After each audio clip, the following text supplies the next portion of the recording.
नमस्कार साथियों, आप सबका पुनः स्वागत है श्रद्धा एस्ट्रो ज्योतिष में। आज हम लोग डिस्कस करने वाले हैं उत्तर भाद्रपद नक्षत्र के बारे में। इससे पहले हम लोग भृगु संहिता पूरी कर चुके हैं। कोई भी व्यक्ति अलग अलग लग्न अनुसार अलग अलग भावों में ग्रह का फल को जानना चाहता है, आप प्लेलिस्ट सेक्शन में जाएं, जहां आपको संपूर्ण भृगु संहिता प्लेलिस्ट मिलेगी, जहां आपको अपने लग्न अनुसार 1054 वीडियो उपस्थित हैं। आप अपने लग्न अनुसार उसको देख सकते हैं।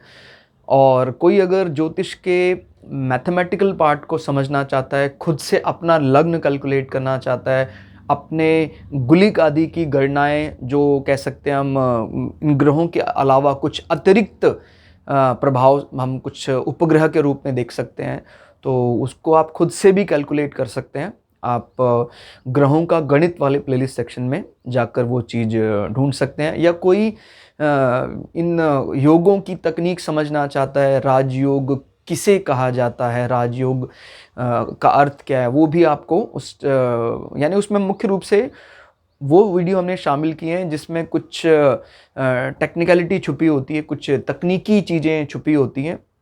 और खाली कोई फलित में ही रुचि रखता है तो उसके लिए एस्ट्रो ज्योतिष प्लेलिस्ट और भृगु संहिता प्लेलिस्ट सबसे उपयुक्त प्लेलिस्ट रहेंगी। और ज्योतिष सीखने का सबसे सरल तरीका इनफैक्ट भृगु संहिता ही है। और अगर आप उसमें पारंगत हो जाते हैं तो फिर आप आगे कोई भी तरीके के लिए जाएं, आपको दिक्कत नहीं आएगी। चाहे आप पराशरी पद्धति सीखें, चाहे आप जैमिनी पद्धति सीखें, और अगर आप कुछ प्रयोग लाल किताब के भी समझना चाहते हैं, या आप केपी एस्ट्रोलॉजी के लिए भी, जो आजकल के समय में ज़्यादा प्रचलित हो गया है। हालांकि एंशंट इनमें कोई बहुत बड़ा इसका नहीं वर्णन मिलता है केपी एस्ट्रोलॉजी का, लेकिन आजकल समय ज़्यादा प्रचलित हो गया, तो उसको भी आप तभी समझ सकते हैं जब आपको बेसिक नॉलेज आ जाए। तो आइए शुरुआत करते हैं उत्तर भाद्रपद नक्षत्र के बारे में। तो उत्तर यानी बाद, भाद्रपद, भाद्र का अर्थ होता है जेंटल, पद यानी कह सकते हैं एक प्रकार का समय अंतराल। तो जब जीवन में वो एक अच्छा समय उत्तर यानी बाद में मिलता है तो उसका अर्थ है उत्तरा भाद्रपद। तो इसके नाम से भी काफ़ी चीज़ें छुपी हुई हैं। ये बात करता है 12वीं राशि की, क्योंकि इसका पूरा जो डिग्री है वो मीन राशि में पड़ता है, पाइसेस। और काल पुरुष की कुंडली में जो 12वीं राशि पड़ती है वो मोक्ष भाव में या कहीं व्यय भाव में पड़ती है। अब इसको दोनों प्रकार से समझना है। हालांकि व्यय भाव को एक कह सकते हैं आज के 500 साल 1000 साल पहले तक वहाँ पर लग्नेश का बैठना या कई ग्रहों का बैठना अच्छा नहीं माना जाता था, कि कहने का मतलब घर से दूर जा रहा है वो, या व्यय करेगा, या इसको फॉरेन लैंड भी कहते हैं, फॉरेन पीपल भी कहते हैं। लेकिन आज कलिकाल में अच्छा माना जाता है कि भाई आप, और पिछले 40-50 सालों में इसका प्रचलन ज़्यादा बढ़ गया कि कोई यूरोप में जा रहा है तो अच्छा है, यूरोप में जा रहा है या पाश्चात्य देशों में मुख्यतः हम इसको, कि हालांकि आपका जहाँ जन्म हुआ है, आप अगर अपने संस्कृति से एकदम अलग माहौल में रह रहे हैं, उसको हम कह सकते हैं कि भाई आप 12वें भाव के साथ संबंध आपका बनता है। तो ये इसमें समझना है कि व्यय एक साधारणता की जहाँ बात आती है, व्यय का मतलब होता है कि भाई खर्चा, तो सुनते दिमाग में आता है यार ये तो खर्चा बढ़ाने वाला है। लेकिन हम भूल रहे हैं कि व्यय भाव अगर मजबूत नहीं है तो फिर जीवन में जो लग्जरी शब्द है वो प्रेजेंट नहीं होगा। ध्यान रखिएगा, लग्जरी ये शुक्र का फेवरेट वर्ड है, और जिसको बोलते हैं वैभव संपन्नता। क्लियर हो गया? देखिए, एक तो होता है भी मेरा जीवन यापन हो रहा है, मैं इतना पैसा मुझे मिलता है, मैं अपने जीवन में उसको खर्च करता हूँ। लेकिन जिसको बोलते हैं ना कि भाई नए नए गैजेट्स, नए नए आविष्कार हो रहे, उसका उनके जीवन में, आपका जीवन में उसका है भी या नहीं भी है। कहता भाई भोजन तो मैं कर रहा हूँ, गैजेट्स तो मैं उपयोग कर रहा हूँ, लेकिन जो नए नए चीज़ें आविष्कार हो रहे हैं उसका संबंध नहीं। और बड़ा टिपिकल है उत्तर भाद्रपद या कहीं मीन राशि को ही डिकोड करना, क्योंकि इस राशि का स्वामित्व है बृहस्पति के पास, लेकिन ये फेवरेट प्लेस है दानवों के गुरु शुक्राचार्य का। तो शुक्र को सबसे ज़्यादा आनंद आता है मीन राशि में, एक्साइटेड मूड में आ जाता है इसके लिए हमें ये भी समझना पड़ेगा भाई शुक्र नीति का बेस बनाने वाले भी देवगुरु बृहस्पति ही रहे, ताकि जो डेमन्स हैं, जो राक्षसी बुद्धि है, वो सांसारिक विषयों में फंसी रहे। तो इसमें दोनों प्रकार की चीज़ें हैं भाई। मैं पूरी तरह से पारलौकिक बातें भी नहीं कर सकता हूँ कि भाई हर प्रकार से लोक का तो कोई अर्थ ही नहीं है, हमें पारलौकिक विषय समझना चाहिए। भाई जब संसार भगवान ने बनाया है तो कहीं ना कहीं आनंद लेने के लिए बनाया है, इस इतने सारे विषय हैं, लेकिन उन आनंद में इतने ज़्यादा लिप्त नहीं हो जाना है कि हमें वो 12वां पार्ट या कहीं मोक्षा वाले पार्ट को हम भूल जाएं। तो इसलिए कई इसके सिंबल से डर जाते हैं, कहता है ये एक मृतशैया सिंबल की बात करता है, या कहीं एक चारपाई की बात करता है, क्योंकि ये उसके अंत के 2 तारे हैं। जैसे भाद्रपद टोटल मिलाकर ये 4 पाद बनते हैं, लेकिन पूर्व वाले से शुरुआत वाला हिस्सा शैया का और बाद में 2। और उसमें इस चीज़ को भी समझना है कि ये शैया खाली ऐसा नहीं कि भाई वो मृत से, या क्योंकि मृत्यु का दूसरा सिनोनिम मोक्षा भी है। इसको इसके देवता से जब जोड़कर देखते तो एकदम क्लियर हो जाता है कि भाई इनके जो देवता है अहिर बुधन्य, ये एक प्रकार से इनका जो रूप है वो शेष नाग की स्वरूप दिखाई देता है। यानी इनका जो निचला हिस्सा है वो एक जल में रहने वाला विशाल नाग, और ऊपर एक देवता है, क्लियर, और जो धरा को धारण किए हुए हैं, जो शैया को धारण किए हुए हैं। आप समझ सकते हैं कि भाई विष्णु जो है उस शैया पर ही विराजमान है, यानी उस वो पालन करता जो है वो उस नाग शैया पर विराजमान है। तो इस प्रकार से इस बात को समझना है, नाग कहीं ना कहीं जीवन में धन का भी प्रतीक होता है। और इसके अगर हम पक्षी की बात करें, कोटान, वो भी कहीं ना कहीं कल्चर में दोनों चीज़ें समाई हैं। उल्लू को देखकर कई लोग मृत्यु की भी बात करते हैं और कई लोग लक्ष्मी की भी बात करते हैं। तो दोनों चीज़ें यहाँ सटीक बैठती कि 12वां भाव या कहीं मीन राशि जो काल पुरुष की कुंडली में 12वें भाव में पड़ता है, इसमें बृहस्पति और शुक्र का मिलन है। क्लियर हो गया? तो इसमें जीवन का परमानंद भी है और इसमें डिपार्चर ऑफ सोल भी है। क्लियर हो गया कि त्याग कैसा हो रहा है, जो आत्मा है वो शरीर का त्याग कैसे करता है। तो ज्योतिषविद जब कभी भी ये देखते हैं कि भाई सोल का डिपार्चर अच्छा होगा कि नहीं होगा, ऐसा तो नहीं है, तड़पता ही रहेगा संसार में, तो वो एक तो मीन राशि को टटोलते हैं और दूसरा फिर वो उसकी कुंडली में जो 12वां भाव है उसकी स्थिति क्या है। पता लगा 12वें भाव में बहिर्मुखी ग्रह राहु केतु जैसे, नॉट केतु, राहु जैसा प्लैनेट बहिर्मुखी जो है, पूरी तरह संसार में लिप्त होने की बात करता, वो बैठा है, तो उसको संसार को त्यागने में बड़ी दिक्कत होती है। वो छोटी छोटी चीज़ों में इतना लिप्त रहता है, वो संसार को त्याग नहीं पाता। लेकिन हाँ, राहु अगर एक फेवरेट मूड में है, या कह सकते हैं अपने डार्क साइड के राजा के साथ बैठा हुआ है, तो फिर इसमें कुछ बातें, क्योंकि शनि का अपना एग्जिस्टेंस है, राहु का अपना एग्जिस्टेंस नहीं, इसलिए वो पूरी तरह से बहिर्मुखी हो जाता है और संसार को त्यागने के लिए राजी ही नहीं होता है। 12वें भाव में बृहस्पति और केतु का मिलन मोक्षदायक माना जाता है, यानी उसको दोबारा से रीबर्थ नहीं लेना पड़ता है। तो उस प्रकार से भी आपको साथ साथ लेकर चलना है कि भाई वो नाग जो कहीं ना कहीं धरती के नीचे है, या धरती को धारण करता है, या शैया को धारण करने वाला नाग। और नाग कहते हैं भी जहाँ नाग रहते हैं कहीं ना कहीं वो धन का भी परिचायक है, भाई धन यहाँ ज़्यादा है, धन की सुरक्षा में है। तो पाइसेस का जब आप स्ट्रक्चर पढ़ेंगे तो आपको समझ में आ जाएगा कि पाइसेस में अगर एक्सेल्ड कर जाता है वीनस, तो उसके जीवन में उपभोगों की कोई कमी नहीं रहती, यानी गैजेट्स की, वस्तुओं के। मैं ये बात नहीं कर रहा हूँ कि पति पत्नी का प्रेम सुख, ध्यान रखना है, शुक्र बेशक से एक मैथुन की बात करता है, लेकिन जहाँ वो स्वग्रही होगा वहाँ मुख्य रूप से उसमें फोकस अपने घर का रहेगा। लेकिन अगर शुक्र पाइसेस में जाके एक्सेल कर रहा है, जैसे कुंडलियाँ कई ऐसी देखी जहाँ पर जो वृषभ राशि है और तुला राशि है ये डिस्टर्ब है, लेकिन शुक्र एक्साइटेड मूड में पाइसेस में बैठा हुआ है। तो प्रथम दृष्टा तो ऐसा लग सकता है भाई अगर घर का मालिक एक्साइटेड मूड में है, बड़ा बली है, तो उसको कुटुंब यानी 2 नंबर और 7 नंबर का पूरा सुख मिलेगा। 7 नंबर क्या होता है? पति पत्नी का प्रेम संबंध, लेकिन ऐसा नहीं है।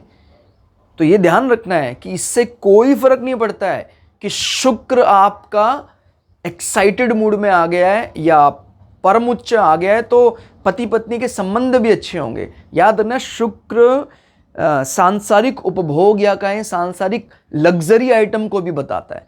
जीवन में उपभोग वो बहुत लेगा, लेकिन कोई ज़रूरी नहीं है कि वो अपने ही परिवार में या कहीं अपने पति पत्नी के उनके संबंध अच्छे होंगे।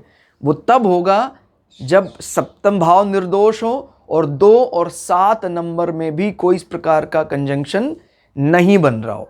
क्लियर होगा? इनफैक्ट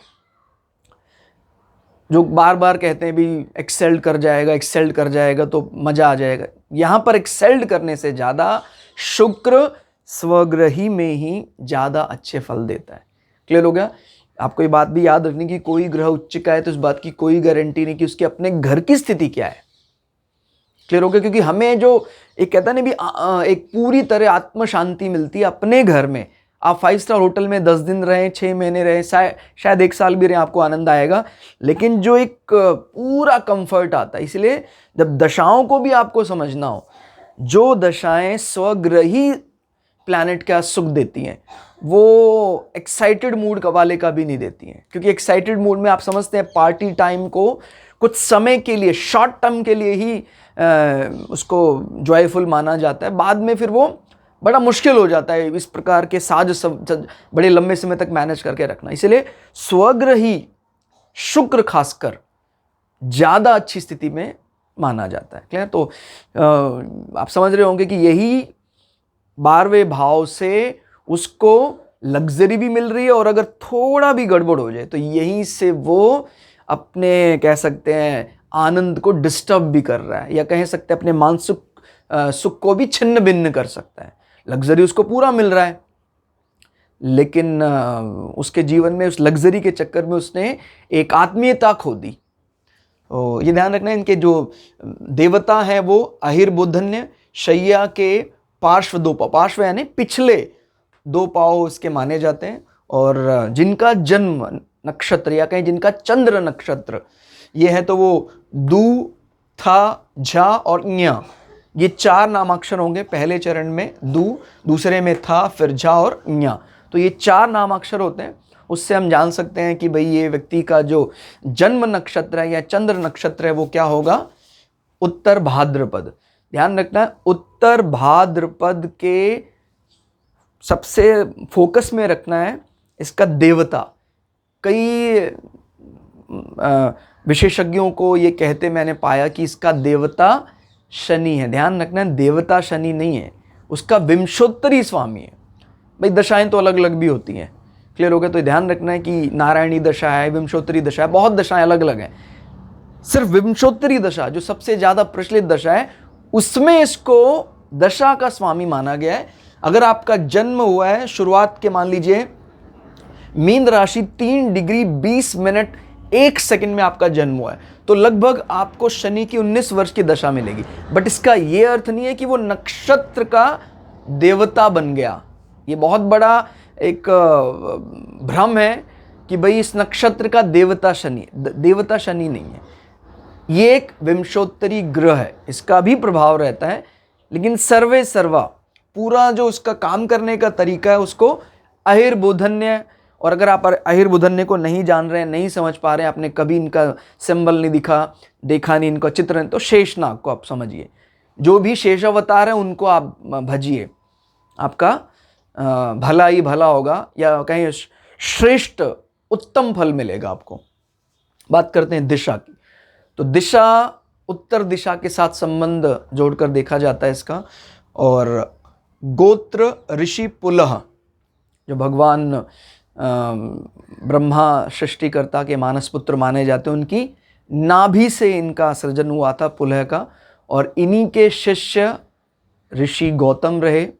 और अगर हम इस प्रकार से थोड़ा रिलेट करने का प्रयास करें कि एक तेजस्वी ब्राह्मण, क्योंकि मीन राशि को माना जाता है ब्राह्मण वर्ण, लेकिन उस ब्राह्मण वर्ण में भी उसके जीवन में शुक्र का पूरा सुख उनको मिलेगा, क्योंकि पाइसेस फेवरेट प्लेस है किसका, शुक्र का। तो शुक्र यानी पति पत्नी का संबंध।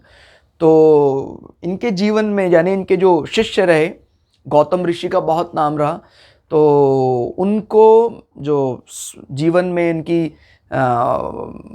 आपने सुना, अगर पढ़ा हो कभी रामायण में, उनकी चर्चा आती है कि भाई इनकी पत्नी को इंद्र मोह गए थे और उन कारण से ऋषि गौतम ने उनको श्राप दे दिया था। लेकिन अभी बात क्या समझने वाली है कि इनके जीवन में एक तपस्या भी थी और शुक्र की भी कोई कमी नहीं थी, प्रेम की कोई कमी नहीं थी। वो एक अलग विषय है कि भाई आगे चलकर उन्होंने शिला होने का श्राप दे दिया। बाद में भगवान राम के चरण स्पर्श से वो पुनः से अपने सौंदर्य को पा पाए। तो याद आपको ध्यान देना, पाइसेस की जहां बात आती है, मीन की जहां बात आती है, वो बृहस्पति की तरह ब्राह्मण है, पूरे शुचिता का ध्यान रखता है, लेकिन जीवन में उसके लग्जरी की कमी होने वाली नहीं है, जीवन में उसको सौंदर्य की कमी होने वाली नहीं है। क्लियर हो गया? तो वो अहिल्या के पति के रूप में, या कहीं उनके जब कभी भी आप रामायण में वर्णन करें मिलेगा आपको, तो वो उन्हीं के शिष्य थे, ऋषि पुलह के, वर्ण क्षत्रिय। तो इस नक्षत्र का, हालांकि मीन राशि का अपना खुद का जो वर्ण माना जाता है वो ब्राह्मण वर्ण माना जाता है, लेकिन कहते हैं उस ब्राह्मण वर्ण में एक, अगर ये नक्षत्र आपका उत्तर भाद्रपद, तो इसका जो वर्किंग स्टाइल होगा वो एक क्षत्रिय, यानी उसके अंदर एक गुण होता है अपनी बातों को प्रेजेंट करने का, बड़े अच्छे ढंग से उसको प्रेजेंट करने की ताकत रखते हैं कि किस प्रकार से हमें अपनी बातों को रखना है, यानी एक बोल्डनेस। क्लियर? तो क्षत्रिय वर्ण ध्यान रखना है, ब्राह्मण क्षत्रिय वैश्य शूद्र सभी वर्ण एस्ट्रोलॉजिकल वर्णों की अलग अलग विशेषता है। क्लियर होगा? सिर्फ ब्रह्म से ईश्वर या ब्रह्म से की जानकारी से या वैचारिक रूप से ईश्वर में लिप्त होकर संसार को जानना चाहता है वो ब्राह्मण वर्ण, और देश प्रेम के लिए या इस प्रकार की भावना तो वो क्षत्रिय वर्ण की विशेषता है। क्लियर हो गया? अपने प्राणों को न्यौछावर करने का जो भाव है वो क्षत्रिय की विशेषता है। नाड़ी मध्य नाड़ी माना जाता है और गण मनुष्य। ध्यान रखना है, ये मैचिंग में इन्हीं चीज़ों के अंक होते हैं। हम कोशिश करेंगे आपको अलग वीडियो एक ऐसा प्रोवाइड करने का जहाँ पर आपको वर्ण दोष, गण दोष, नाड़ी दोष, इसका अर्थ आज के जीवन में प्रैक्टिकल उसका क्या मीनिंग बनता है कि भाई जैसे नाड़ी दोष का मतलब कहीं ना कहीं मेडिकल इलनेस हो सकता है चाइल्ड बर्थ के दौरान, चाइल्ड बर्थ नहीं होगा। फिर गण दोष की बात करते हैं, कहीं ना कहीं उसको हम कह सकते हैं हमारा जो सोचने का तरीका है वो एकदम अलग है। क्लियर हो गया? तो हमारा हम इस प्रकार सोच रहे हैं, वो एकदम उसका एंटी सोच रहा है। तो इनका अर्थ क्या होता है वर्ण दोष का, गण दोष का, तो वो आपको एग्जैक्ट समझाया जाए कि एस्ट्रोलॉजी में अगर ये दोष लग जाता है तो फिर हमें क्या दुष्प्रभाव सामना करना पड़ सकता है। लेकिन ऐसा नहीं है कि एक भी दोष लग जाए तो आपको विवाह नहीं करना है। अगर मैचिंग के दौरान 18 गुण मिल जाते हैं तो अगर कोई छोटा दोष लग रहा है तो उसको एलिमिनेट करेंगे, लेकिन कहते हैं कि नाड़ी दोष एक बड़ा दोष है, अगर उसमें 18 गुण मिल रहे हैं तो नाड़ी दोष भी लग रहा है तो त्यागना चाहिए सामान्यतः, नहीं तो उसको एक मेडिकल इलनेस हो सकती है। भाई स्वभाव थोड़ा ना मिलना एक अलग विषय है, लेकिन अगर संतति रुक जाए तो फिर ये तो जो विवाह करने का जो हमारा एक प्रकार से कहते हैं भी हमारा जो वंश या हमारा परिवार बढ़े उसी के लिए हमने विवाह किया था वो ही, तो इसीलिए नाड़ी दोष को मुख्य रूप से देखा जाता है। नाड़ी दोष लगने पर ज़्यादा गुण मिले या कह सकते हैं नक्षत्र समान हो तो चरण अलग अलग हो रहे हो तो फिर उसका परिहार हो जाता है। तो ध्यान रखना, नाड़ी दोष मुख्य रूप से देखा जाता है और सबसे ज़्यादा अंक भी जब अष्टकूट मिलान करते हैं इसी के ही होते हैं। गण मनुष्य कार्य करने का तरीका 3 प्रकार देखते हैं, देवता, मनुष्य और राक्षस। तीनों ही गण अपने आप में बेस्ट ऑफ द बेस्ट है, किसी को हमें हल्का या कमज़ोर या ख़राब नहीं कहना है। मनुष्य एक प्रैक्टिकल अप्रोच रखता है कि भाई मानवता, सामान्यतः किसी को दुख ना दे, लेकिन कोई अगर दुख देता है तो ईंट का जवाब पत्थर से दे।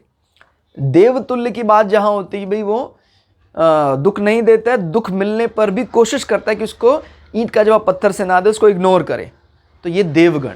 तो ज़्यादा प्रैक्टिकल माना जा सकता है मनुष्यगण या मानवगण को, और प्रकृति स्थिर मानी जाती है। याद रखना है कहीं अपने मस्तिष्क में ऐसा नहीं समझना कि समान प्रकृति सूर्य है तो अब आपको लॉर्डशिप में सूर्य को भी शामिल कर देना है, नहीं। सिर्फ समझने का तरीका है कि ये नक्षत्र जिसका देवता अहिर्बुधन्य है और जिसका राशि अधिपति बृहस्पति है और जिसका विंशोत्तरी स्वामी शनि है, वो अपने आप को फिक्स्ड या स्थिर करके चलता है। जो भी हम मुख्य रूप से इसको देखते हैं मुहूर्त के लिए, कोई आपको चंद्रमा का गोचर चल रहा है, कोई मुहूर्त, कोई ऐसा कार्य करना है जो ध्रुव योग में किया जाता है, स्थिर योग में किया जाता है, उसके लिए ये नक्षत्र बहुत बढ़िया है। कोई भी ऐसा काम जहाँ पर बहुत लंबा वो चलने वाला, कोई भी ऐसा वैवाहिक कार्य है और कोई भी ऐसा घर की नींव रखनी है, घर की उद्घाटन करना है, कोई बड़ा ऐसा जो वहीं रहे, स्थिर रहे, स्टेबलाइज, यात्रा के लिए इसको नहीं अच्छा माना जाता। हाँ, कोई ऐसी यात्रा जहाँ पर आप कुछ स्थिरता लाने के लिए कार्य कर रहे हैं, वो अच्छा माना जा सकता है। बट नॉर्मली घूमने फिरने के लिए या छोटे छोटे कामों के लिए, ये जिनको बार बार बदलाव जिनमें किया जाता है, उसके लिए ये नक्षत्र अच्छा नहीं माना जाता। याद रखना है, इसको मुख्य रूप से प्रकृति की जब मैं बात करूंगा, मुहूर्त के लिए देखना है आपको। क्लियर?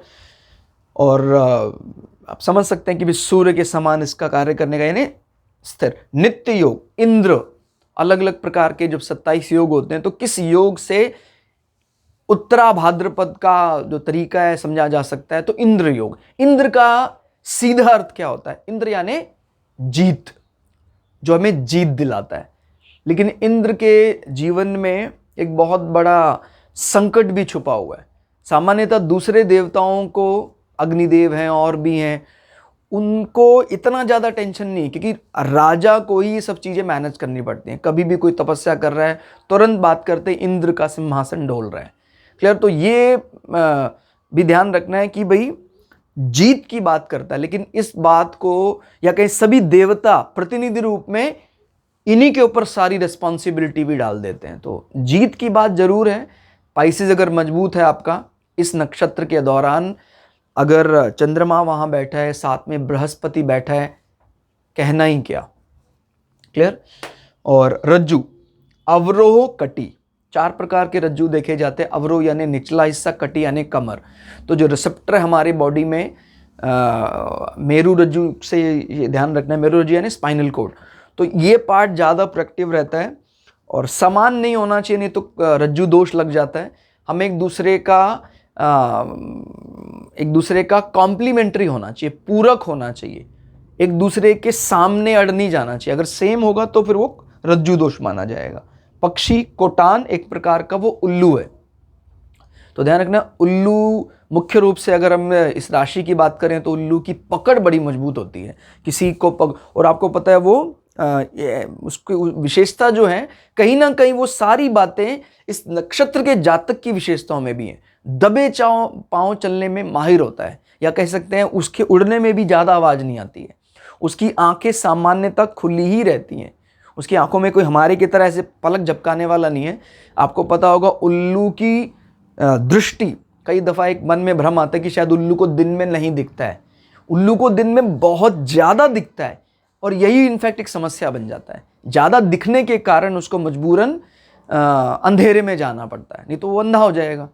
तो ध्यान रखना है कि उसके एक साइंस का टर्म होता है आईकॉन्स और आई रॉड्स। तो आई रॉड्स बहुत ज़्यादा होते हैं उसकी आंखों में, तो थोड़े प्रकाश में उसको बहुत ज़्यादा दिखता है। और वैसे भी इस नक्षत्र की दृष्टि भी पूर्ण मानी जाती है कि देखने की क्षमता प्रखर होती है। ये देखकर ही लोगों को एनालाइज करने का प्रयास करते हैं। जैसे अलग अलग नक्षत्र का स्वभाव है, कोई मंद है, कोई अंध है, कोई एक आंख है, कान जिसको बोलते हैं, लेकिन ये पूर्ण।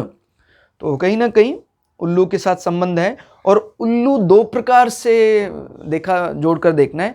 उल्लू में एक शुभता भी है और कई इसमें सांस्कृतिक अशुभता भी जान पड़ती है। भाई उल्लू बहुत बोलना शुरू कर गया अपने घर के आसपास, तो भाई बोलते हैं कि भाई ये मृत्यु सूचक है, इस प्रकार उसको दिखाई देने लग जाता है, इसके अंदर इतना बल है कि उसको काल या यम दिखाई देने लग जाता है।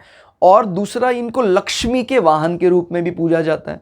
तो ये दोनों बातें हमें ध्यान रखनी है कि भाई वो मोक्षा तो है 12वां भाव, तो वो वाली बात भी सही है, लेकिन मृत्यु से भय होने का कोई अर्थ नहीं, क्योंकि वो एक ऐसा सत्य है जो टाला नहीं जा सकता है। वो तो आना ही आना है, मृत्यु को तो आना ही है।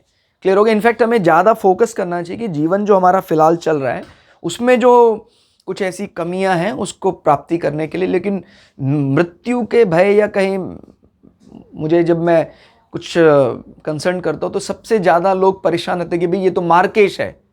ये नॉनसेंस बातें हैं। मार्केश के भय का अर्थ, अगर आपको मार्केश से भय है तो फिर आपको धनेश की दशा नहीं मिलेगी। अगर आपको मार्केश का भय है तो फिर आपको सप्तम भाव यानी आपके पार्टनर वाला जो प्रेम है वो नहीं मिलेगा। क्लियर हो गया। तो वैवाहिक सुख सप्तमेश देता है जिसे मार्केश माना जाता है, और द्वितीय भाव को भी कुटुंब भाव का स्वामी माना जाए। कुटुंब यानी हमारी फैमिली गैदरिंग। कुटुंब से हम आपके जीवन में धन के संचय को भी देखते हैं। तो ये अपने दिमाग से निकाल दीजिए कि बीमार की इसी दशा में मेरा तो सब अहित ही अहित होगा। ये एकदम बेकार तरीका है कहने का। मृत्यु से भय नहीं है, और विषयों से भय हो सकता है कि किसी का हमसे कुछ गलत ना हो जाए, एक तपस्वी का अनादर ना हो जाए, कटु वचन ना निकल जाए, और हम हमारी ब्रह्मचर्य कहीं टूट ना जाए, किसी का हम अहित ना कर दें, ये भय होना चाहिए। लेकिन मृत्यु के भय का कोई ऐसा ये विषय एकदम खराब है कि भाई मार्केश की दशा चली मैं मर जाऊंगा, तो इसको कौन रोक सकता है। क्लियर। तो इसमें फिर आगे हम बढ़ते हैं। रजस कार्य करने का तरीका, हालांकि पाइसेस को हम इसका जो ग्रह है वो पूरी तरह से सात्विक माना जाता है, लेकिन ये फेवरेट प्लेस किसका है? शुक्र का। तो राजसी स्वभाव है। तय कर लेते कि मुझे ये कार्य करना है, प्राप्तियों के लिए कार्य करने वाला क्या कहलाता है? राजसी। हम इससे जैसे ब्रह्मा विष्णु महेश, तो ब्रह्मा के साथ जोड़कर देते हैं राजसी प्रकृति या गुण। प्रक्रिया, प्रतिपालन, निरंतर अपने कार्य में लगा रहता है। पाइसेस बड़ा एक प्रकार से, क्योंकि जल तत्व राशि है तो कुछ कुछ इसका स्वभाव भी कर्क के साथ मिलता जुलता जान पड़ता है। तो लगातार अपने कार्य में लगा रहता है। तो प्रतिपालन इसका गुण। विंशोत्तरी स्वामी शनि, तो शनि अपने लिबरल फॉर्म में यहाँ रहेगा, कोई एग्रेशन दिखाने वाला नहीं है। और अगर नक्षत्रीय है साथ साथ, देखिए मुख्य रूप से जब कभी भी कोई भी नक्षत्र हम देखें तो किस किस का बल बढ़ना चाहिए? नक्षत्र के देवता से जो भी मिलता जुलता ग्रह आ रहा है कुंडली में उसका बल बढ़ना चाहिए। तो ये अहिर्बुधन्य कहीं ना कहीं ये बात कर रहा है एक विष्णु की, कहीं ना कहीं ये बात कर रहा है नाग की। तो इस प्रकार से नाग के साथ अगर हम संबंध बनाकर देखते हैं तो उस ग्रह को भी हमें शामिल करना है। जैसे सोम की बात करें, चंद्रमा बली होना चाहिए। और फिर इसमें उत्तर भाद्रपद का किस राशि में अलॉटमेंट आ रहा है? बृहस्पति मजबूत स्थिति में होना चाहिए। इस राशि में कौन एक्साइटेड मूड में आता है, कौन उच्च का होता है? शुक्र बली हो जाए तो कहना ही क्या। और विंशोत्तरी स्वामी कौन है? शनि, वो भी बली है। तो ये नक्षत्र को एनालाइज करने के सबसे आसान तरीके, सरल तरीके हैं। देवता का स्वभाव किस ग्रह से मिलता जुलता है, और इसमें विंशोत्तरी स्वामी कौन है, राशि स्वामी कौन है। क्लियर। तो विंशोत्तरी स्वामी शनि का लिबरल फॉर्म रहेगा यहाँ पर। दशा समय 19 वर्ष। ये आपको ऑलरेडी हम बता चुके हैं कि कितनी दशा, महादशा, अंतरदशा, सूक्ष्म दशा, प्राण दशा आपको मिलेगी। तो वो आप देख सकते हैं ग्रहों के गणित वाले प्लेलिस्ट में। तो अगर शुरुआती डिग्री में आपका जन्म हुआ है तो आपको 19 वर्ष की महादशा शनि की मिलेगी। काल पुरुष अंग, काल पुरुष अंग में हम पिंडली के साथ संबंध देखते हैं। हमारा पिंडली यानी हम कह सकते हैं कि घुटने के निचला हिस्सा। हालांकि इसमें हम फुट पार्ट को भी शामिल करते हैं, क्योंकि पाइसेस का संबंध कहीं ना कहीं हमारे पैर के निचले हिस्से से, लेकिन मुख्य रूप से ये घुटने के निचले हिस्से के लिए बता रहा है ये नक्षत्र। क्लियर होगा। तो ये पार्ट ज़्यादा प्रोडक्टिव रहेगा, या यही दोष आएगा अगर इस नक्षत्र में कोई ग्रहण लगा है, कोई एनिमी बैठे हैं आपस में। क्लियर। दृष्टि, चेतन सर मैंने बताया पूर्ण होती है। किसी को देखने की जो इनकी क्षमता है बहुत अच्छी होती है, देखकर ही उसको एनालाइज करने का काम करते हैं। क्लियर। उसको अच्छे से विचार कर। वनस्पति, नीम, ध्यान रखना है नीम में एक कड़वाहट भी है और नीम के अंदर एक मिठास भी है। तो दोनों बातों को ध्यान रखना है। जिस प्रकार से हम शैया को देख रहे हैं या नाग को देख रहे हैं, नाग सामान्यतः मन में भय लाने वाला है, लेकिन कुछ नागों का नाम भर लेने से हमारे घर की दरिद्रता दूर हो जाती है, हमारे घर के कलह दूर हो जाते हैं। क्लियर होगा? तो वो भी आप प्रयोग रूप में अगर आप जानते हैं तो बहुत बढ़िया। जैसे करकोटक नाग है, शेष नाग है, वासुकी नाग है, इन नागों का नाम लेना चाहिए सुबह शाम। तो जैसे करकोटक के बारे में तो विशेष रूप से महाभारत में आख्यान आता है कि जो इनका नाम सुबह शाम लेते हैं वो उसके घर में कलयुग का दुष्प्रभाव समाप्त हो जाता है। इनके मामा जो एक ऋषि हैं उनका भी नाम लेना चाहिए, तो कभी भी आपको भय नहीं होगा नाग से किसी भी प्रकार का। क्लियर हो गया? तो वो भी हमें, जैसे आस्तिक मुनि इनके मामा माने जाते हैं, जितने भी नाग हैं उनके मामा माने जाते हैं आस्तिक मुनि। क्लियर? मुख्य रूप से वासुकी, क्योंकि नागों के राजा वासुकी हैं। शेष नाग वासुकी से बड़ा शरीर था उनका, लेकिन वो पूरी तरह से उन्होंने अपने जीवन का तमस त्याग दिया था कि भाई मुझे अब ये झगड़ा पसंद नहीं है, मुझे नागों की ये, यानी खुद उन्होंने तय किया कि मुझे नागों की तामसिक प्रवृत्ति, किसी को डसना, किसी को प्रहार करना मुझे पसंद नहीं है। तो भगवान विष्णु ने इनको, विष्णु जी की बड़ी तपस्या की और विष्णु ने इनको अपनी सेवा में रख लिया। बहुत बली नाग है, आकार में बड़ी है, आकार में बहुत बड़े हैं, लेकिन इन्होंने अपने आप को इस परिवारवाद में, इस प्रकार मैं इसका भाई हूँ उसका दुश्मन, इसमें नहीं बांधा। क्लियर? शेषनाग तो है वो इन्हीं के भाई आपस में, वासुकी, तक्षक, शेषनाग, करकोटक। क्लियर? तो वो भी हम अगर शास्त्रों का कई हमने अध्ययन किया हल्का हल्का, वो भी हम इनकी कथाओं का एक गूढ़ रहस्य है, गूढ़ अर्थ है। क्योंकि बोलते हैं शब्द ब्रह्म या अक्षर ब्रह्म, तो उस अक्षर के उच्चारण से ही हमारी कौन सी नाड़ी एक्टिव हो रही है। मतलब अगर हम बात करते हैं अलग अलग, जैसे चौथे वेद की बात करते हैं जिसमें वेद को जो तांत्रिक प्रयोग के साथ जो जोड़कर देखा जाता है, अथर्ववेद कहते हैं किचन में ही कई ऐसे मसाले हैं, कई ऐसी रेसिपी हैं जिनको मिलाने पर अगर उसका टेस्ट हमें मिल जाए तो हमारा कुंडलिनी जागरण हो जाए। कुछ ऐसे स्वर हैं, कुछ ऐसे शब्द हैं जिनका नाद करने से वो जागृत हो जाता है। कुछ ऐसी गंध हैं जिनको सूंघ भर लेने से वो जाग जाता है। तो वो अलग अलग चीज़ें, अलग अलग विषय। तो इसीलिए हमें अक्षर ब्रह्म मानकर उसका बड़ा सटीकता से उसका उच्चारण करना चाहिए, उसमें मिस्टेक नहीं होना चाहिए। जैसे बोलते हैं भी इस मंत्र का क्या अर्थ है, तो यही अर्थ है। इसका जो स्पंदन पैदा होता है, जो वाइब्रेशंस पैदा होता है, वो कौन से हमारे आज्ञा चक्र या मूलाधार चक्र को एक्टिवेट कर रहा है, कुछ पता नहीं है।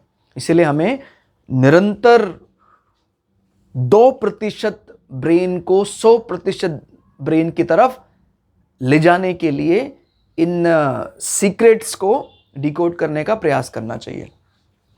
तो इसमें वनस्पति नीम, तो नीम का वैसे कड़वाहट के लिए जाना, लेकिन आपको पता है नीम का फल जो है पकने के, जिसको क्या निम्बोली बोलते हैं, पकने के बाद उसमें भी एक मिठास आ जाती है। और नीम की कड़वाहट को अगर थोड़ी देर दरकिनार कर दे, बाकी सारे गुण इसके मीठे ही हैं।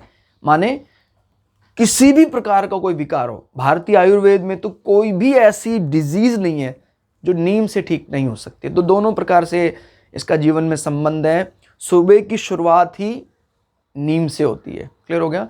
तो हर प्रकार की औषधि नीम से बन सकती है। तो दोनों प्रकार के गुण है इसके अंदर, मिठास भी और कड़वाहट भी। फिर बात करते हैं रंग। मीन राशि का भी वैसे जल तत्व माना जाता है। समुद्र के समान जो उसका रंग है वो मीन राशि का रंग माना जाता है, यानी थोड़ा थोड़ा नील वर्ण। तो ये भी कुछ कुछ जामुनी या इसको बोलते हैं इंडिगो कलर, वो कलर आप इस्तेमाल कर सकते हैं ज़्यादा। ब्लू भी चलेगा, स्काई ब्लू कलर भी इससे काफ़ी हद तक मिलता जुलता है। तत्व जल तत्व प्रधान इस नक्षत्र का, इस राशि का भी जल तत्व, तो ये एकदम पुष्टि हो गई। वही नक्षत्र का बल बढ़ता है जहां पर राशि का बल या राशि का तत्व उस नक्षत्र के तत्व से मैच कर रहा है, तो बहुत बली हो जाता है वो। अब जैसे पुष्य नक्षत्र है, वो राजा है सभी नक्षत्रों का, क्योंकि वो उसका जो उसके जो हमने सिंबल्स और उनके नाड़ी, प्रकृति, स्वभाव, विंशोत्तरी, देवता सब उसके स्वभाव से मिल रहा है। जैसे कर्क राशि में गुरु एक्सेल्ड करता है, उच्च का होता है, और पुष्य का देवता ही बृहस्पति है। क्लियर? तो महाशुभ, मतलब अगर कहीं बृहस्पति बैठ जाए, चंद्रमा बैठ जाए, फिर उसको कुछ नहीं चाहिए। क्लियर हो गया? तो इसी प्रकार से जितना ज़्यादा ये राशि के नज़दीक जाता जाएगा नक्षत्र, उतना ही ज़्यादा ये स्ट्रांग होता जाएगा। क्लियर? फिर इसमें हम योनि मानते हैं गौ, पुरुष। ध्यान रखना, गौ या गाय जब मन में आता है तो हमें लगता है कि खाली वो एक सीधा स्वभाव है उसका, ऐसा नहीं सोचना है आपको। जब हम इनके पौराणिक मंत्रों को डिकोड करते हैं, या कह सकते हैं जो बृहद पराशर शास्त्र में इस गौ के या गाय के स्वभाव को देखते हैं, इसमें क्योंकि मेल और फीमेल दोनों शामिल हैं, उसमें आपको एग्जैक्टली समझना है, तो हम उसको बुल से ज़्यादा हमें समझ में आएगा कि भाई गौ का क्या कार्यशैली है। निर्भीक होता है वो, उसको भय नहीं पता क्या, अगर वो भिड़ जाता है, अगर उसको कभी, देखिए वैसे तो वो वृषभ रिप्रेजेंट, वृषभ यानी काल पुरुष की कुंडली में दूसरा जो राशि कुटुंब की बात करता है, और वो भी कहीं ना कहीं सीमन या वीर्य को अटेन करने की बात करता है। जब कभी भी वीर्य शक्ति की बात आती है तो बैल का नाम आता है। तो एक तो पूरा शारीरिक सुख का ध्यान रखने वाला, तो काफ़ी हद तक इस राशि के साथ भी मैच कर रहा है, क्योंकि किसका फेवरेट प्लेस है ये? शुक्र का फेवरेट प्लेस है। क्लियर होगा? तो उसको अगर वो क्रोध जब तक नहीं आता तब तक शांत रहता है, एकदम आप पास भी उसके जा रहे हैं, और अगर क्रोध आ जाता है तो जंगल के राजा पर भी वो प्रहार करने से नहीं चूकता है। इसके लिए चाहे वो मैं लॉयन की बात कर रहे हैं, चाहे टाइगर की बात कर रहे हैं, इसलिए टाइगर इसका परम शत्रु माना जाता है। हालांकि टाइगर ज़्यादातर इस पर भारी ही पड़ता है, बुल पर, लेकिन कई दफ़ा क्रोध में बहुत अधिक आ जाए तो फिर टाइगर को भी हथियार डालने पड़ जाते हैं। तो इस प्रकार का इसका स्ट्रक्चर आपको ध्यान रखना है कि भाई हमें उस वीर को बढ़ाने वाला एक है, और पूरा तरह से बली है वो। ऐसा नहीं कि भाई वो आपको उसको थोड़ा कमज़ोर समझ रहे हैं। तो गऊ जब कभी बात आएगी योनि की, तो मन में आता है ना भाई बड़ा डेडिकेटेड टू वर्क है, और सामान्यतः क्रोध नहीं करता, लेकिन अगर उसको क्रोध आता है तो फिर वो पूरा सामने वाले को कीमत चुकानी पड़ती है। फिर बात करते हैं कार्यशैली। बड़ी बैलेंस्ड राशि मानी जाती है। नक्षत्र भी उसी प्रकार से कार्य करता है। तारा संख्या 2 तारे माने जाते हैं शुभ योग। कोई शुभ कार्य आपको करना है, कोई इस प्रकार का कार्य जो ग्रह को बल बढ़ाने वाला, कोई स्पिरिचुअल एक्टिविटी करनी है, तो जब चंद्रमा का गोचर उत्तर भाद्रपद में चल रहा है और बुधवार या शनिवार, तो शुभ योग रहेगा आपके लिए। ध्यान रखना, नक्षत्र प्लस वार के मिलन से ही आपको इसका फायदा मिलेगा शुभ योग का। फिर सर्वार्थ सिद्ध योग, कोई लौकिक सुख, कोई इस प्रकार का आइटम लाना है आपको, कोई प्रॉपर्टी खरीदनी है, कोई नींव रखनी, इस प्रकार के कार्य के लिए इस नक्षत्र के जातक स्पेशली रविवार और मंगलवार को कोई भी कार्य करेंगे वो सिद्ध होगा। सर्वार्थ सिद्ध योग। उत्तम योनि मिलान नक्षत्र, उत्तर फाल्गुनी के साथ इनकी सबसे ज्यादा मैत्री मानी जाती है, क्योंकि उसका भी कार्य करने का तरीका कैसा है? गऊ या गाय। मैं फिर बता रहा हूं, गऊ का स्वभाव समझना है योनि में, तो फीमेल गऊ की बजाय हमें मेल गऊ या कहें हमारे बुल के स्ट्रक्चर को समझेंगे, तब इसका सटीक आपको समझ में आएगा कि हाँ ये बहुत बली भी है, परिवार के इकट्ठे रहने की बात भी करता है, और सीमन को शरीर में रिटेन रखता है। तो इस प्रकार की चीज़ें।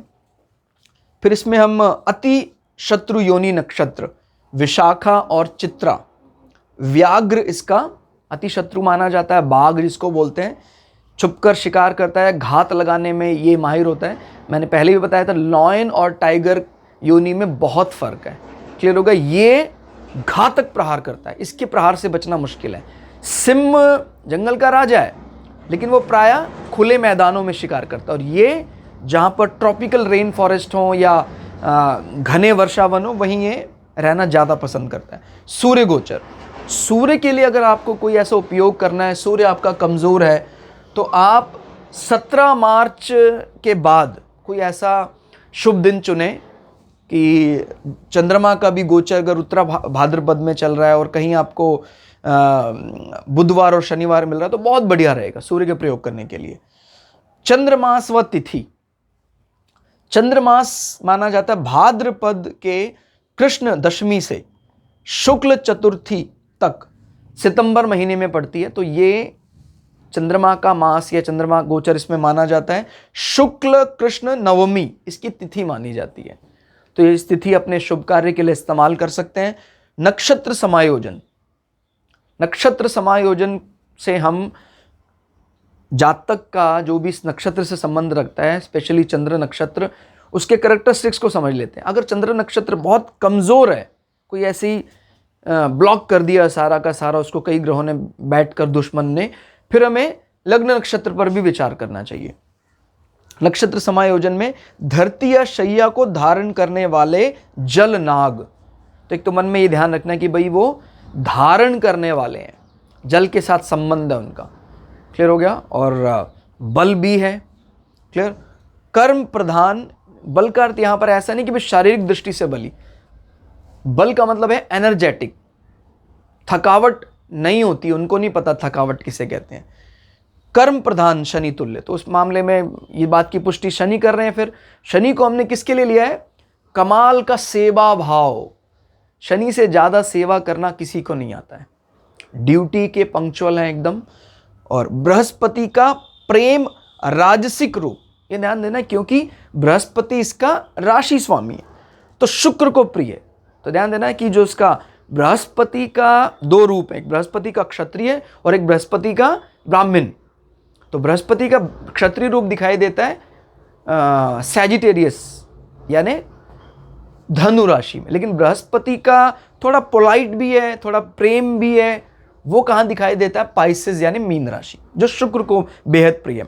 मैं दोबारा बता रहा हूं, मैंने कई बार बताया है कि शुक्र नीति की नींव रखने वाले कोई और नहीं, देवगुरु बृहस्पति हैं, ताकि डेमन्स को वो जो पाथ है उसी में तुरंत वो ना चले जाएं। नहीं तो सभी तपस्या करने लग जाएंगे तो बड़ा मुश्किल हो जाएगा, क्योंकि वो जो मांगेगा वो गलत ही मांगेगा। इसीलिए उसको इस प्रकार का नीति बनाने में उन्होंने नींव रखी नीति की, ताकि वो सांसारिक भोगों में लगे रहें।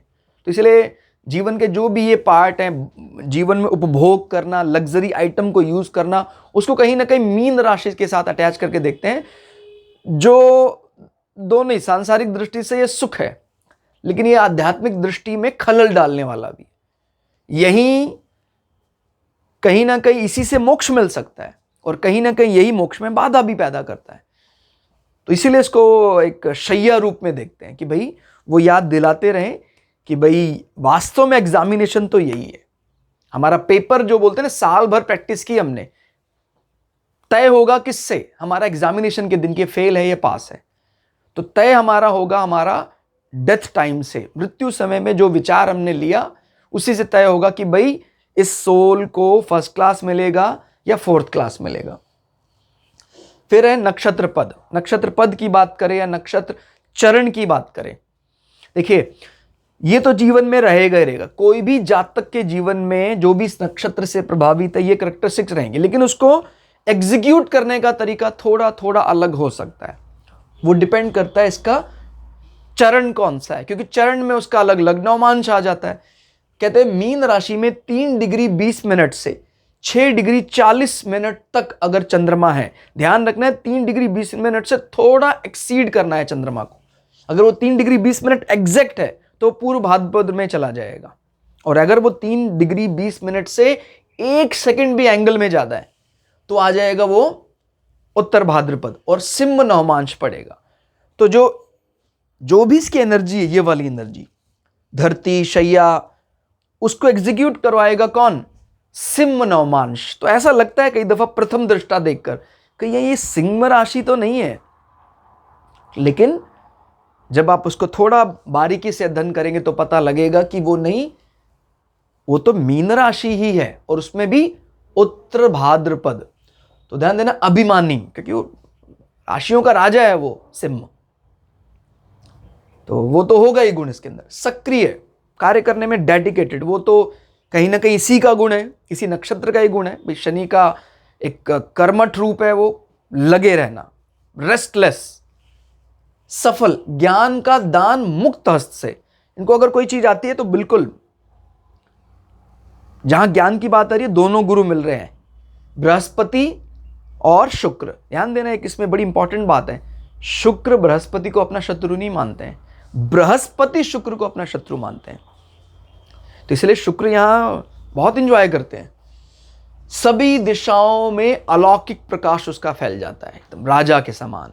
लेकिन एनर्जी यही है, एग्जीक्यूट किस फॉर्म में हो रही है, सिम्म नवमांश, उसको जो सबके सामने प्रेजेंट किया जा रहा है वो इस प्रकार से। फिर बात आती है कन्या नवमांश, मीन राशि 6 डिग्री 40 मिनट से थोड़ा भी अगर मून आगे बढ़ जाता है, 10 डिग्री तक है, तो कन्या नवमांश आ जाता है। कन्या का अर्थ क्या होता है, एक ऐसी लड़की जिसने अपना वर्जिनिटी, अपना जो ब्रह्मचर्य है वो अब तक नहीं खोया है, नियमों की पक्की, उस प्रकार से उसको बोलते हैं बुद्ध का इंटेलिजेंट फेस। कन्या को बुद्ध का रोमांटिक फेस कौन है, मिथुन नवमांश। तो अब ये एग्जीक्यूट कैसे करेगा, बुद्ध की उस क्वालिटी के जरिए जहां इंटेलिजेंस दिख रहा है कहीं ना कहीं, उसको ज्ञान पढ़ना, ज्ञान उसको बहुत अच्छा लगता है, उसको कोई मैथमेटिकल कैलकुलेशन के लिए उसको आनंद आता है, गणना में कुशल होगा, कोई मैथमेटिकल पार्ट अच्छा है, विश्लेषण करने में उसको बड़ा माहिर है वो, और कार्य योजना में निपुण, छोटी छोटी बारीकियां जानने वाला हो भी क्यों ना, बुद्धि का देवता बुद्ध उसका नवमांश है, पर्दे के पीछे रहकर कर, उसको व्यर्थ के दिखावा पसंद नहीं है, तो मुख्य रूप से वो अपने कार्य को पूरी दक्षता से करेगा, लेकिन वो बार बार सबके सामने नहीं आना चाहता, तो उसको ये चीज से थोड़ा चिढ़ होती है। प्रपंच आत्म श्लाघा, यानी अपने बारे में बार बार उसको एक्सपोज करना, कहता भाई नहीं मैं कार्य करूंगा दक्षता से, लेकिन बार बार सबके सामने आना मुझे नहीं अच्छा लगता। तीसरा पद या तीसरा चरण मीन राशि में 10 डिग्री से 13 डिग्री 20 मिनट तक, तो तुला नवमांश। तुला बड़ा बैलेंस फॉर्म है, और ये इसका जो स्वामी है तुला नवमांश का शुक्र है, क्लियर, और शुक्र का ये फेवरेट प्लेस भी है। और तुला की जब बात करते हो तो व्यापारिक बुद्धि रहती है, और कहीं ना कहीं कालपुरुष की कुंडली में पति पत्नी के संबंध को भी हम तुला से देखते हैं, सप्तम भाव तुला राशि, तो संवेदनशील होगा, जिस प्रकार से पति पत्नी का ध्यान रखने वाला, इस प्रकार से वो भावना आती है। सत्यनिष्ठ, अगर सप्तम भाव मजबूत अवस्था में है तो पत्नी पतिव्रत का पालन करेगी, और पति जो है वो पत्नी का ध्यान रखने वाला होगा। संतुलित, यथार्थ व निष्पक्ष आकलन, क्लियर हो गया, प्रैक्टिकल अप्रोच रहती है। व्यापार कुशल, ये तो किसी की भी कुंडली में देखें, अगर 7 नंबर राशि यानी तुला राशि मजबूत स्थिति में, तो व्यापारिक गुण स्वाभाविक है, क्योंकि पार्टनरशिप को भी बताता है तुला। चौथा चरण मीन राशि 13 डिग्री 20 मिनट से 16 डिग्री 40 मिनट तक, बस इसके आगे नहीं, तो फिर वो उत्तर भाद्रपद तक ही रहेगा। अगर ज्यादा आगे बढ़ जाता है, ज्यादा का मैंने एक भी सेकंड आगे चला जाए चंद्रमा, तो फिर वो रेवती नक्षत्र आ जाएगा और उसका करेक्टरिस्टिक्स बदल जाएगा। वृश्चिक नवमांश, अब एनर्जी तो यही है, क्लियर हो गया। शुक्र का को प्रेम वाला वो तरीका, शुक्र का क्वालिटी भी रहेगा, बृहस्पति का प्लेस है वो सात्विक रूप रहेगा, और इसमें एक धरती को धारण शक्ति भी उसके पास है। नाग को हम कहीं ना कहीं धन के साथ भी जोड़ते हैं, और नाग को कहीं ना कहीं विष के साथ भी जोड़कर देखते हैं। तो कहते हैं भाई वृश्चिक नवमांश में गोपनीय कार्य कुशल, क्योंकि वृश्चिक अष्टम भाव में पड़ती है कालपुरुष की कुंडली में, तो गुप्त करना। वृश्चिक राशि आपकी कुंडली में कहीं भी पड़े, उस विषय को लेकर आदमी बड़ा गुप्त रहता है, ज्यादा उसको ओपन नहीं करता है।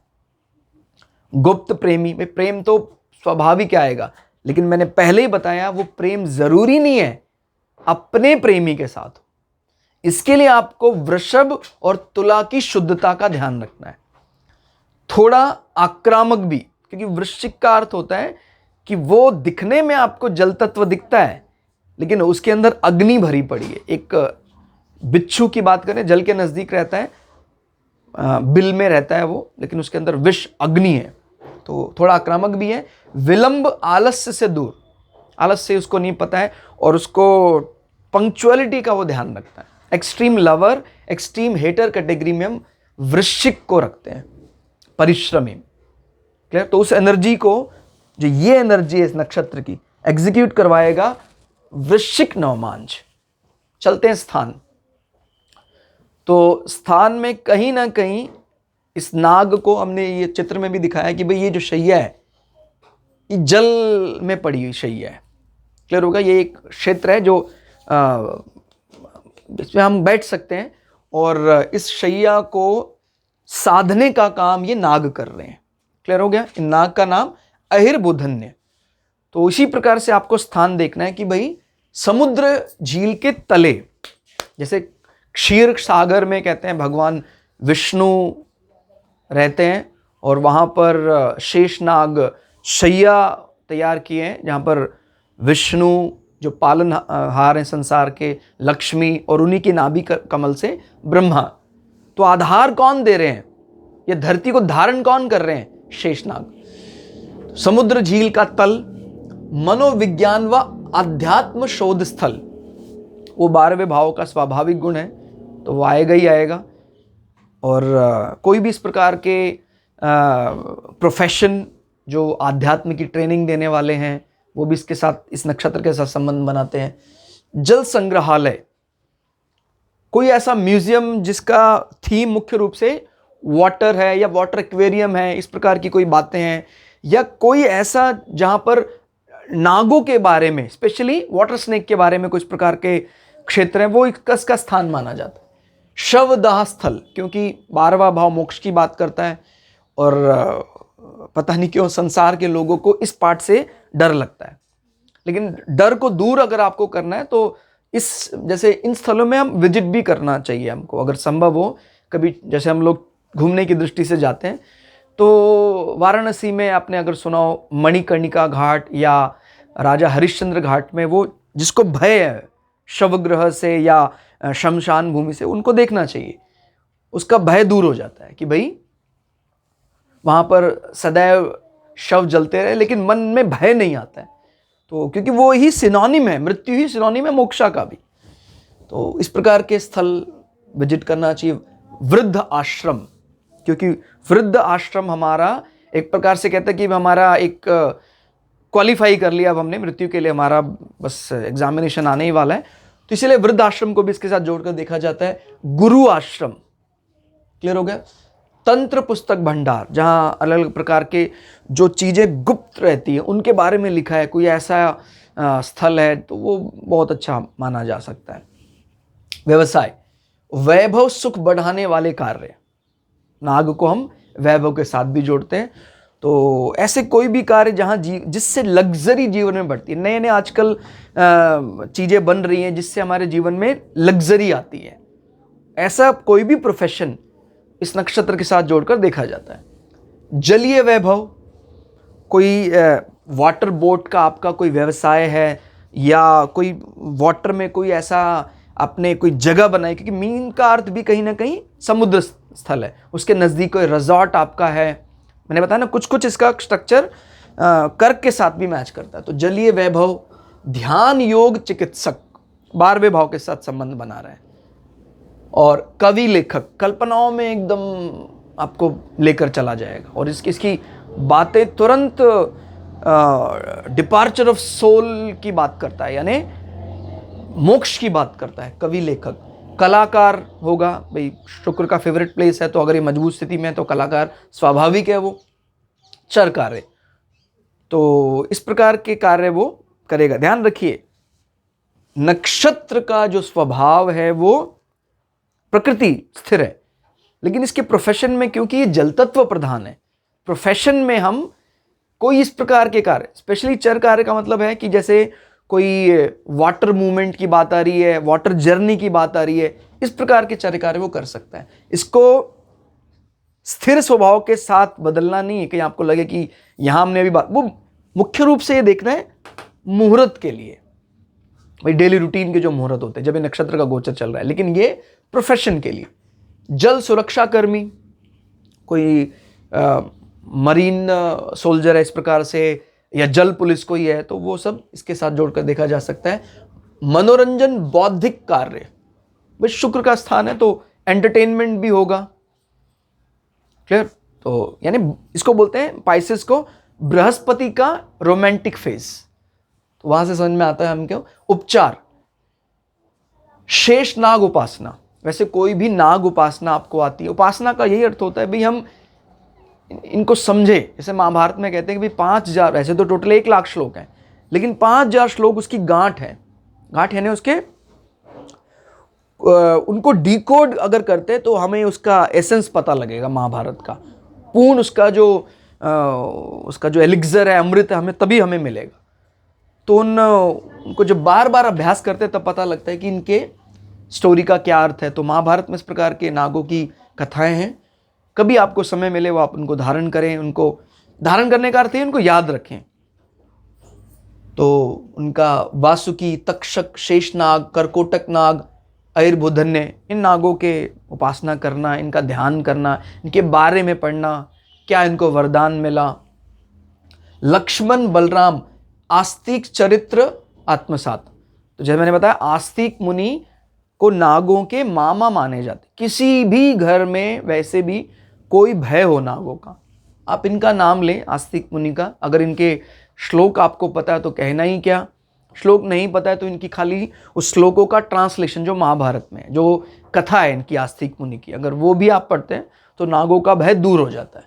क्लियर। तो लक्ष्मण बलराम, क्योंकि वो शेषनाग के अवतार माने जाते हैं।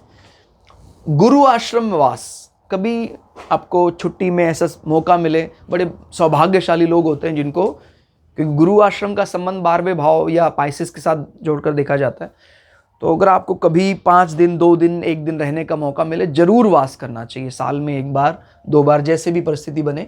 निर्माण सहयोग, देखिए गुरु भी हमें बड़ा एकदम तौल कर करना चाहिए। और गुरु वो नहीं है जिससे वार्तालाप नहीं कर सकते। गुरु वो है जिससे हमारे जो संशय वो हम डिस्कस कर सकते हैं। क्लियर होगा। कोई भी हो सकता है वो, कोई डॉक्टर आपका गुरु हो सकता है, कोई इंजीनियर आपका गुरु हो सकता है, कोई फक्कड़ आपका गुरु हो सकता है, कोई गृहिणी, घर के काम करने वाली आपकी गुरु हो सकती है। उससे आपको, यानी ग्रंथों का अध्ययन उसने किया हो, तो उससे आप अपने जो इस प्रकार के डेली रूटीन के जो धर्म संकट हैं उनका निवारण हो सके। उसके निर्माण में सहयोग करने से बहुत फायदा होता है। उदाहरण, इन उदाहरण वाले पार्ट से थोड़ा थोड़ा हम अपने अंदर उन गुणों को महसूस करेंगे। हम एग्जैक्टली समझ जाएंगे कि भाई इस नक्षत्र का स्ट्रक्चर क्या है। गुरुदेव रविंद्रनाथ टैगोर, एशिया में सबसे पहले जो सबसे बड़ा सम्मान नोबेल पुरस्कार मिला वो गुरुदेव रविंद्रनाथ टैगोर जी को मिला साहित्य में। और साहित्य इनका पूरी तरह से प्रेम, देश प्रेम के साथ जोड़ने वाला, मोक्ष की बात करने वाला, इसलिए इनको गुरुदेव नाम दिया गया। भजनलाल हरियाणा के पूर्व चीफ मिनिस्टर रहे और जीवन में कभी कोई वैभव की कमी नहीं रही, लग्जरी की कोई कमी नहीं रही। बिल गेट्स, आप समझ सकते हैं कि लग्जरी को तो हम कह सकते हैं कि इनकी लग्जरी इनकी दासी है। मैं देवताओं की बात नहीं कर रहा हूँ, लग्जरी की बात कर रहा हूँ। और जितने भी नए नए गैजेट्स, नए नए चीज़ें बनी वो। और एक चीज़ और, क्योंकि 12वां भाव या मीन राशि डिपार्चर ऑफ सोल की भी बात करता है, तो एक चैरिटी पार्ट को भी एक्टिवेट कर देता है अगर ये नक्षत्र निर्दोष है। तो जैसे गेट फाउंडेशन है, पूरी तरह से वो मोक्ष कार्य कहें, जो एकदम निर्धन व्यक्ति है, कुछ नहीं कर सकते हैं, उनके सहायता की बात करने वाला। गेट्स फाउंडेशन के बारे में आप पढ़ेंगे। बहुत बड़ा इन्होंने अपना धनराशि चैरिटी में के लिए डोनेट कर दी। और माधुरी दीक्षित जी का जीवन इसी से संबंध रहा। कहीं ना कहीं बुध माने शुक्र की पाइसेस में लोकेशन वाली बात यहाँ से दिखाई देती है। अच्छे कलाकार नरसिम्हा राव जी अच्छे अर्थशास्त्री माने जाते हैं, या कह सकते हैं इन्हीं के कारण डॉक्टर मनमोहन सिंह जी ने भारत के जो मार्केट को ओपन किया, लिबरल हो गया मार्केट पूरी दुनिया के लिए। तो इनके लिए नरसिम्हा राव जी को क्रेडिट दिया जाता है। प्राइम मिनिस्टर रहे भारत के, पूर्व प्रधानमंत्री।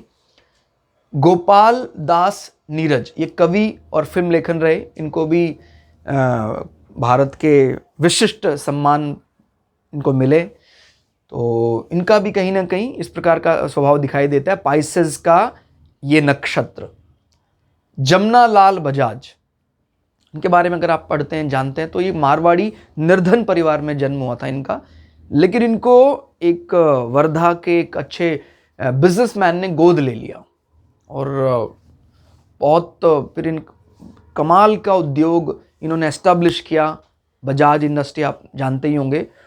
उसके कर्ता धर्ता या क्या उसकी नींव रखने वाले। और सिर्फ ऐसा ही नहीं, क्योंकि बृहस्पति का प्रभाव, और बृहस्पति बहुत बली है, तो फिर ये आपको मोक्षा के लिए भी काम करेगा। लग्जरी तो इनके जीवन में रही और मोक्षा के लिए भी बड़े प्रेरित रहे। तो महात्मा गांधी के साथ इनका जब संपर्क हुआ तो फिर इनकी जो आश्रम में रहने वाले जो इनका जीवन शैली है उससे बड़े प्रभावित हुए।